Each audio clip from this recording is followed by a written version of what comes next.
अस्सलाम वालेकुम friends, welcome back to top smarties. Drama serial Betiyaan में आखिरकार फ़िज़ा को दानिश ले ही आया, लेकिन कब तक फ़िज़ा रहेगी इस घर में, देखने के लिए मेरे चैनल को ज़रूर सब्सक्राइब कर लीजिए और साथ ही बेल का नोटिफिकेशन ज़रूर प्रेस कीजिएगा ताकि हर आने वाली वीडियो आप आसानी से देख सकें। फ़िज़ा आखिरकार घर आ गई। दानिश अपने मफाद के लिए फ़िज़ा को ले ही आया। दूसरी तरफ पुप्पो जान से ये बात हजम नहीं हो रही, क्या दानिश क्यों फ़िज़ा को ले गया। लेकिन अब भाई साहब को खाना दिया तो साथ ही आयजा के खिलाफ भड़काना शुरू कर दिया।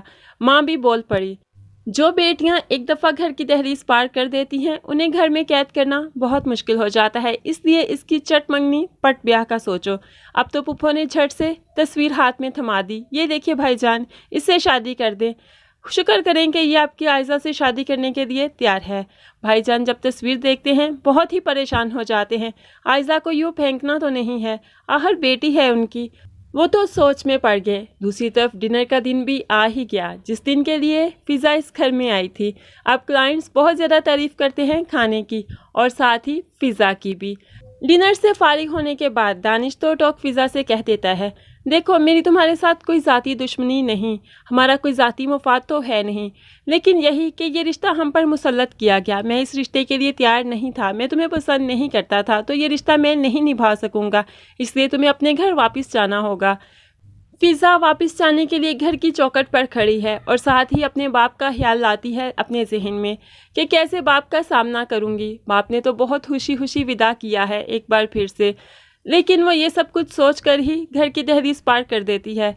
जैसे ही गाड़ी का दरवाज़ा खोला, ससुर ने आकर रोक लिया, बेटा क्यों जा रही हो, जबकि दानिश तुम्हें ले आया है तो अपना बसा बसाया घर क्यों खराब करने पर तुली हो, बस आप भी बस कर दो अपना। इस पर फ़िज़ा ने भी चुप तोड़ दी, नहीं वो मुझे घर बसाने के लिए नहीं बल्कि आज के डिनर के लिए लाए थे। उन्होंने मुझे साफ साफ कह दिया डिनर ख़त्म हो गया तो तुम भी अब यहाँ से चली जाओ। ससुर तो बहुत परेशान हो जाता है, क्या मेरा बेटा अपने मफाद के लिए भी ये रिश्ता यूज़ कर सकता है, मैंने तो ये कभी सोचा ना था कि वो इतना भी गिर सकता है क्या। दूसरी तरफ लाइक साहब ने अपनी आयजा को यूनिवर्सिटी जाने की इजाज़त दे ही दी।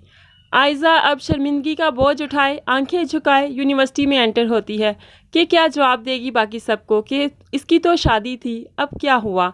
लेकिन सामने साद नज़र आ जाता है। साद भागा भागा आयजा के पास आता है और उसको तो पिछला वक्त याद आने लगता है, लेकिन आयजा को तो याद आ रहा है तो सिर्फ अपने बाप का झुका हुआ सर और नम आंखें।